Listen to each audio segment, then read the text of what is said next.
as big fan of the Garmin 965. This is the new 970, so the upgrade model with the light on the top, the big green button on the right, and still a very small and cheap looking box. So that's a little bit not so satisfying if you pay 750 bucks. I even can't tell it so much money it is. It's even more than this Enduro 3, which is really cool, more outdoorsy watch, which also has this green color on the side. It's the same color green, I think, and also has the light on the top. But just let's dive in and see what new stuff we get on the 970, if I like it, and just all the new features and how it looks and how it feels. So you can buy a Garmin 165 for I think $250. So you get 3 of those for one of this 970 unit with the elevate sensor on the back, and there you see it, 970, which you recognize the charger.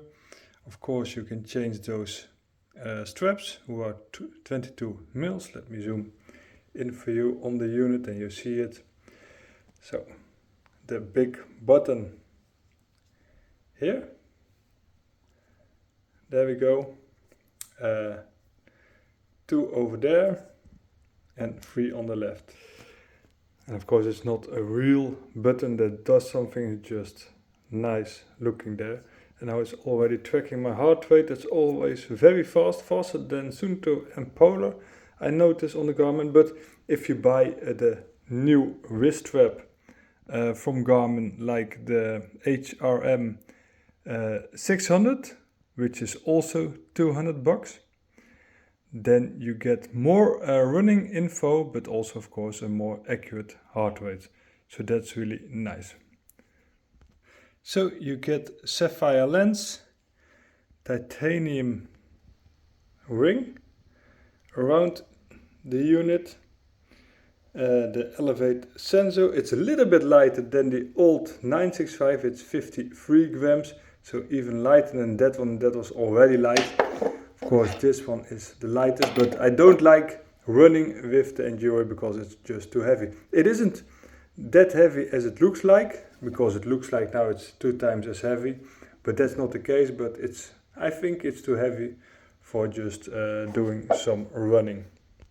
And now you get this light, so 2 clicks on this one, the top one, you get this, and then 2 clicks and it is off again. And if you click it again 2 times and you go up and down with the other buttons, you get the low light and the night light in red. So that's nice to have, I think, on the 965. And now if you are not fast enough, you go to the functions here, which you I think recognize. Of course it has Garmin Pay, find my phone, sleep mode. Also you have the nap mode, all the not boring stuff. Of course this is important assistance, but that was on the 965. But the wallet is nice. You see more and more people use it. But if you want to turn the light off, just hit it 2 times and then it's off. Hit it 2 times and now you can just use it while you see this, like that, and then put it off, 2 times click, and then it's off again. So if you look at the back side, we got here the microphone unit over there, so you can talk to the watch if somebody calls you or whatever, or just want to record something. So that's nice. I think I get good ideas while running. Not last 10 kilometers on the marathon, of course. I do lots of marathons. This was actually the last one of this Sunday. It was Utrecht marathon, so a small marathon, but it was a sub-3 marathon, so happy to run that one. And also, besides a couple of marathons this year, I did an ultra. That's nice. Sallandwil, it's very beautiful. Also a small run here in the Netherlands. So you can measure the snapshot with all the data. Just keep still, and of course you can just do that again. The temperature measurement, and you have the running economy, no data yet here, but you get the analytics efficiency of your run. So that's very nice to have. And what I really like is the step speed loss. When I do a marathon, I always notice that last 10 kilometers or 5 kilometers, step speed cadence will go a little bit down, and that's not good for the speed. For my mental health during a marathon, it's good for nothing. So if I know that, because I see it afterwards, but I want to know it during the activity, and that's the step speed loss. I notice how fitter I am. The fitter I am, the better the cadence keeps and doesn't fall off. Then you get the projected race time. So it tells you just race prediction, so that's nice. And heat and height acclimatization, so that's also nice to have. And you see here all the other functions. Floors. This one, don't know if you ever saw this. So of course what you did the last day, music on the watch. I use that a lot while I run, especially the long runs. Of course the steps, notifications, the weather, I think you know it, huh? Weather is nice just to see what's gonna be. Testing running tolerance, there we are.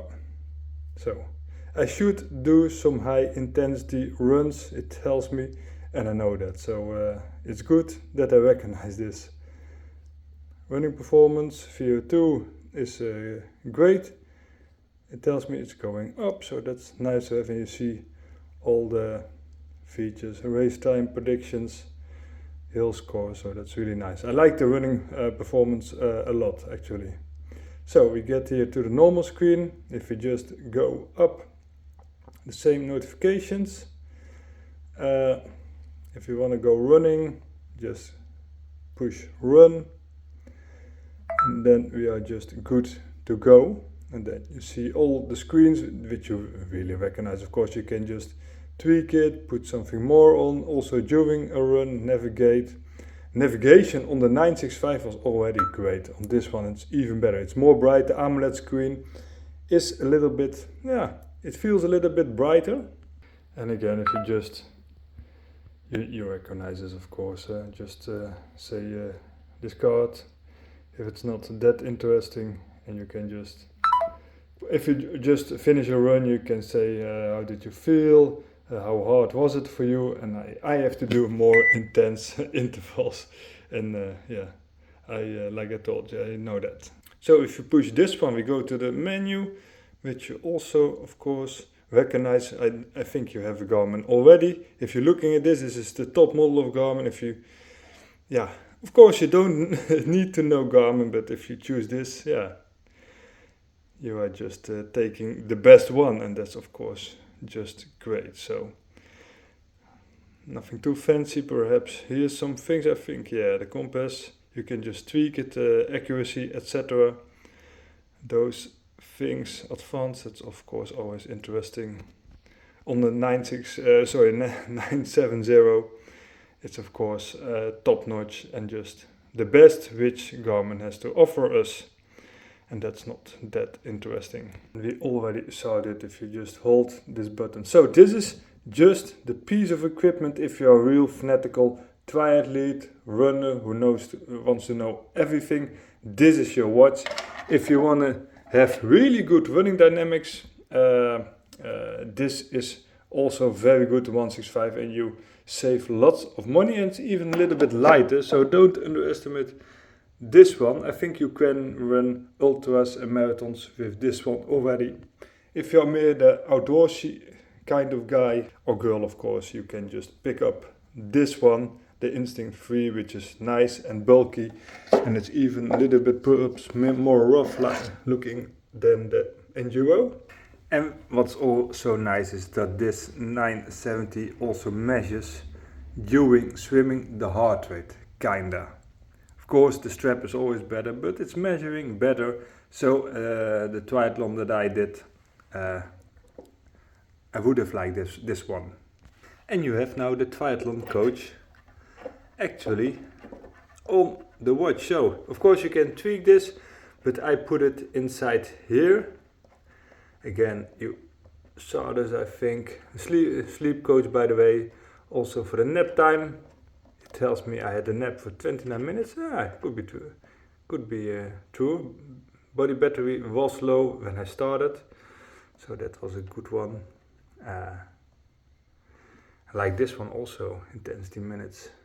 Jet lag advisor. Yeah, I put this in, but I'm gonna throw it out because I don't fly that much.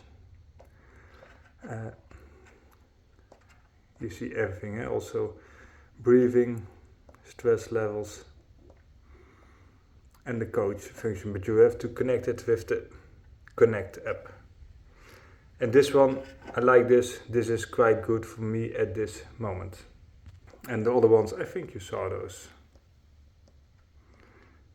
The hill score is also very nice. And what you can put in for female runners is the moment of the cyclist. That's also new on this 970. And you think I want to show you this watch and tell you everything that's good about it. I have one big strange thing, which will come later. But this is navigation. You can see how bright and accurate and just how fast it is when I just zoom out. Look at this. That's faster than my old 965 and also faster than my Phoenix, I think. But back again at the activities, because I want to just show it right now. So we have the activity run and we have the activity in Dutch hardlopen, which is running. And I think this is a flaw. This is incorrect. Please put it down in the comments what this means. We have run and hardlopen. It's not that we have like cycling and fietsen. No, we don't have that. So it's not all Dutch and English. It's quite strange. So elevate sensor pushes a little bit into the skin and measures even better than the last one. And of course, if you use the HRM 600 strap or the 200 strap, it's a little bit more affordable, but it has like a battery, and the 600 is like charged. You can just charge it, so that's a little bit more easy. Then you have the best data on your 970. So that's almost it. You have the auto lab by timing gauge, suggested finish line, load ratio while running. You have the HRV, ECG and pulse when you measure your oxygen level, so that's also very nice. So they tell us at Garmin that you have 15 days in battery life. So it's a little bit shorter than the 23 days of the old 965, which was already way too long. If you want to have long battery life, just pick this beautiful and Duo or the Phoenix, even better. Now this is better, but Phoenix also good. But I think 15 days, which Garmin tells us, so in real life that would be 10 days. Of course, depending on what function you use and how many activities, but it's way enough for me, and I do sometimes the ultras and the multiple days. Well, I do not charge it. Of course, you can just pick up the 570, which saves you also a lot of money, which is as new as this 970, but it lacks some features like the flashing light. And you have an aluminium bezel and Gorilla Glass on the top, and here you get the sapphire and a little bit worse battery life. Like they tell us at the 570 is 11 days. And also not the group ride and the colored GPS navigation screens and some other functions. So for me, it's just the 970. I would pick it. If you're thinking about 570, I would just budget a little more, save some more, and just buy this one. I think if you want to have the 570, just go for the 970. But that's just my personal opinion. Because if you don't want to spend that much for a watch, just again look at, for example, this one or an old 965. That's also very interesting. And on the website, I'll put a link below here. You can just see all the differences between the 970 and the 965 and the 570. And I will also mention some other big watches, also the polar runs. So please do that. Below the video, please hit the thumbs up for this video and subscribe for everything about watches, shoes, nice marathons, techniques and clothing and nutrition. Thank you and bye.